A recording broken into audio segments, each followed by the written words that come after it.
This channel does not promote any violent, harmful, or illegal activities. All content provided by this channel is meant for an educational purpose only. করিডোরে আইনজীবীকে হুমকির অভিযোগ, মামলা তুলে নিতে হুমকি আইনজীবী এবং তার বাবা মাকে। ব্যক্তিগত জমিতে সরকারি জলের ট্যাঙ্ক বসানো নিয়ে মামলা তোলার হুমকি। ব্যক্তিগত জমিতে সরকারি জলের ট্যাঙ্ক বসানোর প্রতিবাদে মামলা করেন আইনজীবী দিলীপ মণ্ডলের বাবা বিজয় কৃষ্ণ। এই জায়গায় আপনার বাবা এবং স্ত্রীর সঙ্গে নগেন বৈদ্যদের দেখা হয়, তারপর কি হলো আপনি যদি এদিকে এসে বলেন। এইখানটা দেখা হয়েছিল? হ্যাঁ, এইখানটা নাকি দেখা হয় এবং তারপরে যেটা শুনলাম যে ওদেরকে নাকি প্রচণ্ড পরিমাণে হুমকি দেয় যে ওখানে স্পটে গেলে জমির স্বাদ মিটিয়ে দেবে। এই মতো পরিস্থিতির মাঝখানে রীতিমতো যখন বাবা ওখানে গেল, আমি মামলা করে যখন বাবাকে ফোন করলাম তখন ফোন ধরলো এবং ফোন ধরার পরে বাবা জানালো যে এরকম ঘটনা ঘটেছে। তারপরে বাবা আমাকে বললো যে ভয় লাগছে, চল মামলা ছেড়ে দে, কখন কি জীবনের থেকে কি জমির দাম তো বেশি নয়, তুই ছেড়ে দে। কারণ ওদের অবস্থা যখন তখন গ্রামে বন্দুক নিয়ে বেড়ায়। এই যে কল্যাণ মণ্ডল যিনি, তার হাতে 24 ঘন্টা মেশিন থাকে। আমি আপনাকে হলপ করে বলছি, তার এলাকায় 24 ঘন্টা তার হাতে মেশিন থাকে। তিনি এলাকার ত্রাস এবং বহু অভিযোগ তার বিরুদ্ধে রয়েছে। এই জায়গায় কতক্ষণ ধরে চলে? বাবা কি বলেছেন এই জায়গায় কতক্ষণ ধরে সেই ঘটনা? এখানে 5-7 মিনিট মতো হুমকি এখানে দিয়ে যায়, আমাকে দেখে নেবে, এই করবে সেই করবে। ওখানে গ্রামে এই সমস্ত গল্প করে। তারপরে রীতিমতো এই অবস্থায় বাবা আস্তে আস্তে ব্লাড সার্কুলেশন বেড়ে যেতে থাকে ভয়ে। বাবার সাথে ব্লাড সার্কুলেশন বেড়ে যেতে থাকে। আমার সিনিয়র পর্যন্ত ছিল ওখানে, আমার সিনিয়র দেখে হতবাক হয়ে গেছে। আমার সিনিয়র উনি। বাবাকে কি হসপিটালাইজ করতে? না, বাবাকে আমি প্রথম হাইকোর্ট মেডিকেল ইউনিটে ভর্তি করে ও মেডিকেল ইউনিট থেকে ওখান থেকে ট্রান্সফার করে পিজিতে। অভিযুক্ত হিঙ্গলগঞ্জের যোগেশগঞ্জ পঞ্চায়েতের উপপ্রধান টিএমসি নেতা। মামলা থেকে সরে দাঁড়াতে চাপ মামলাকারীর আইনজীবীকেও। অভিযুক্তদের হুমকিতে অসুস্থ হয়ে পড়েন মামলাকারী বিনয় কৃষ্ণ। অবস্থার অবনতি হওয়ায় বিনয় কৃষ্ণকে ভর্তি করানো হয় এসএসকেএমে। আমি দেখলাম মামলা হয়ে যাওয়ার পর যখন এখানে এসেছিলাম তখন এখানে দেখি ওর বাবাকে এবং ওর স্ত্রীকে যথেচ্ছভাবে গালাগাল করছে। বলে এলাকায় আয়, এলাকায় আমরা যা করব সেটাই ঠিক, তোকে মেনে নিতে হবে। তুই যদি মেনে না নিস, জেনে রাখবি বাবারও বাবা আছে, কোর্ট তোর কিচ্ছু করতে পারবে না। কোর্টেরও বাবা আমরা ওখানে, কোর্ট তো আর স্পটে যাবে না, তা আমরা কি করতে পারি না পারতে দেখে নেবে। তা নাহলে পরে তোর জীবনের আশঙ্কা আছে, এটা তুই জেনে রাখ। ভয়াবহ ছবি তো। হ্যাঁ, হাইকোর্ট চত্বরে হুমকি। হাইকোর্টের চত্বরে মানে বলছে মামলা তুলে নিতে হবে, তারপরে আমরা বাবারও বাবা আছে, আমরা ওখানে যা করবো সেটাই ঠিক, মেনে নিতে হবে, তোকে মেনে নিতে হবে। রীতিমতো প্রাণে মারার হুমকি। এবং শুধু তাই নয়, ওরা যেটা করবে সেটাই আমাদেরকে মানতে হবে। আইনের কোনো স্থান নেই ওখানে। হাইকোর্ট চত্বর, কলকাতা হাইকোর্ট চত্বর, সেই কলকাতা হাইকোর্টে মামলা করে বেরোনোর পথে সেখানে আইনজীবীর বাবা এবং আইনজীবীর স্ত্রীকে প্রকাশ্যে হুঁশিয়ারি দেওয়া হচ্ছে কিরণ শঙ্কর রায় রোডের ওপরে, এবং সেটা কার্যত প্রাণে মারার হুমকি, তেমনটাই বলছেন। কি বলবেন এই ঘটনা সম্পর্কে? দেখুন, এই ঘটনা সম্পর্কে আমি এটাই বলবো যে যখন এই মামলাতে আমরাও ছিলাম, আরও অনেক সিনিয়ররা ছিল, যখন আমরা মামলা করে বেরোচ্ছি তখন বেরোনোর পরে প্রথমে দিলীপদাকে হুমকি দেওয়া হয়, যে মামলা তুলে নেওয়ার জন্য চাপ দেওয়া হয় এবং বলে যে আমরা যেখানে জমি দেবো, আইদার ওরা যেখানে জমি দেবে সেটাই মানতে হবে, আর না হলে আমাদের মামলা তুলে নিতে হবে। বারবার একটাই কথা বলছিল যে তোদের তো অনেক ক্ষমতা, তোরা স্পটে আয়, গ্রামে আয়, সেখানে দেখে নেব।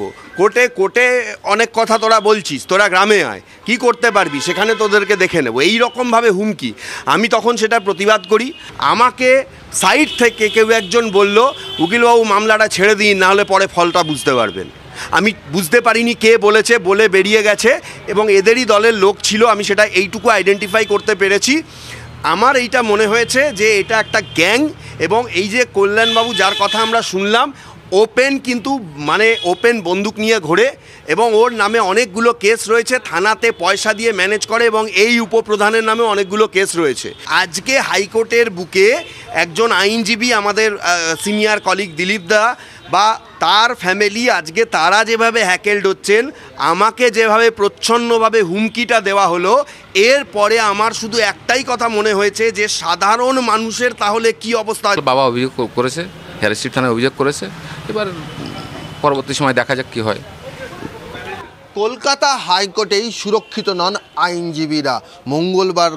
মঙ্গলবার বিকেলের যে ঘটনা, সেই ঘটনা থেকে এই নির্যাসই টানছেন আইনজীবী দিলীপ মণ্ডল এবং তার পরিজনেরা। তারা বলছেন যে কলকাতা হাইকোর্ট চত্বরে মামলা দায়ের করার পর সেটি শাসকের বিপক্ষে যাওয়ার জন্য যদি গ্রামের উপপ্রধান তার দলবল নিয়ে এভাবে শাসাতে পারে, তাহলে যারা গ্রামবাসী রয়েছেন তাদের কি অবস্থা।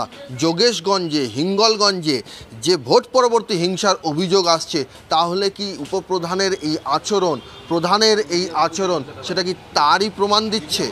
ক্যামেরায় অমিত দাসের সঙ্গে সৌরভ দত্ত, TV9 বাংলা, কলকাতা। কথা বলবো আমাদের সহকর্মী সৌরভ দত্তের সঙ্গে। সৌরভ, এই যে হাইকোর্ট চত্বরের করিডোরে আইনজীবীকে হুমকি দেওয়া হলো, তার নিজের বক্তব্য, তার বাবার বক্তব্য, প্রত্যক্ষদর্শীর বক্তব্য সবাই আমরা শুনলাম, কিন্তু মনে হচ্ছে না যে একটা সিনেমার ক্লিপিং দেখা হলো যে আইনজীবীকে একেবারে হাইকোর্ট চত্বরে হুমকি? ভয়ঙ্কর অভিযোগ তো।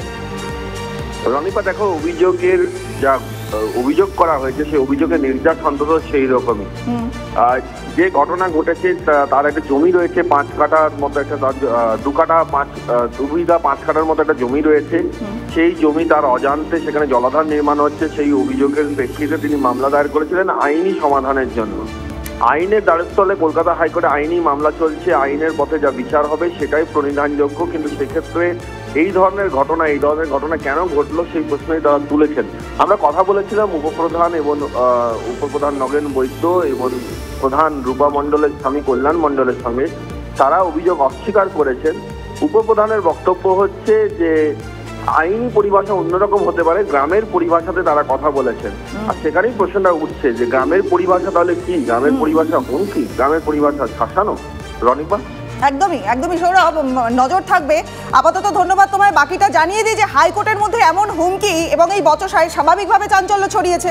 পুলিশের লিখিত অভিযোগ জানিয়েছেন বিনয় কৃষ্ণের ছেলে, আর যদিও সব অভিযোগ অস্বীকার করেছে তৃণমূল কংগ্রেস। শুনুন, আমি তো ওনার সঙ্গে কোনো কথাই বলিনি। আমাদের উকিল বাবুরা ছিল ওখানে, শুনে দেখুন। ও আর কিছু না, ও শুধু কেবল মিথ্যে কেস করে করে আমাদেরকে জর্জরিত করে চাইছে। সে ও কেস করে কেসের মীমাংসা হবে। আমাদের জমি আমরা পেলে পরে আমরা প্রকল্প করব, না পেলে করবো না। হাইকোর্ট মহামান্য আদালত যে সিদ্ধান্ত দেবে আমরা সেটা মেনে নেব। আরে ওর সঙ্গে কথা বললে আসানি হয়, ও আমাদের উকিলের সঙ্গে কেন কথা বলে তাই বলুন ডিরেক্টর আমার সঙ্গে। দিলীপ মণ্ডল লিখিতভাবে যে কমপ্লেন করেছেন সেই কমপ্লেনটা হচ্ছে যে আপনারা কোর্ট চত্বরের মধ্যে দিলীপ মণ্ডলকে হুঁশিয়ারি দিয়েছেন এবং পাশাপাশি সেখান থেকে বেরোনোর পর দিলীপ মণ্ডলের বাবাকেও হুঁশিয়ারি দিয়েছেন, এমন হুমকি দিয়েছেন যে ওনাকে হসপিটালাইজ করতে হয়েছে।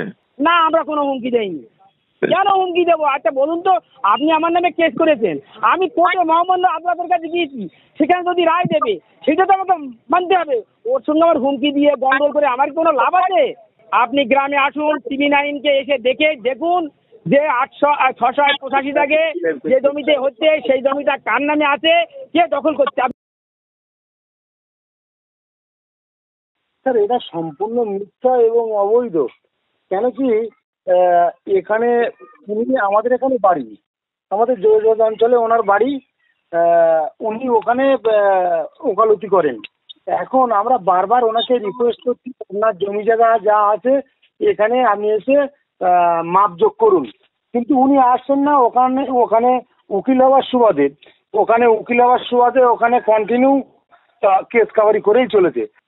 না, আপনি বলছেন যে এই জমিটা মানে ওনার জমি পড়েই আছে, ওনার জমির উপরে কোনো জলাধার নির্মাণ হচ্ছে না, তাই তো? না না না না, এইটাই বলছেন তো? হ্যাঁ। এইবারে বলুন যে হাইকোর্ট চত্বরের বাইরে 4 নম্বর কোর্টের বাইরে আপনাদের বিরুদ্ধে শাসানির অভিযোগ উঠেছে, একদম নির্দিষ্টভাবে আপনার নাম আছে সেখানে হেয়ারস্ট্রিট থানার অভিযোগপত্রে। একদম মিথ্যে কথা স্যার। দিলীপ মণ্ডলের বাবা বিনয় কৃষ্ণ মণ্ডল এবং তার স্ত্রীর সঙ্গে কলকাতা হাইকোর্ট চত্বরে আপনার সঙ্গে দেখা হয়েছিল কি হয়নি? না, আমি চিনিই না তাদেরকে। কলকাতা হাইকোর্টের চত্বরে কালকে দেখেছেন কি দেখেননি? না, দেখিনি। কালকে দেখেননি? না। এবারে বলুন, আপনার বিরুদ্ধে আগ্নেয়াস্ত্র নিয়ে ঘোরার অভিযোগও আছে, এটা কি ঠিক? আর কি বলবো বলুন, মানে উকিল হলে যা করার দরকার সেসবগুলোই করছে। এখানে আসুন, দেখুন প্রকৃতপক্ষে তারা সে জমি চাষ করে কিনা সেটা দেখুন। আর আমার সম্পর্কে টোটাল গ্রামের শুনুন, যেখানে খুশি সেখানে শুনুন।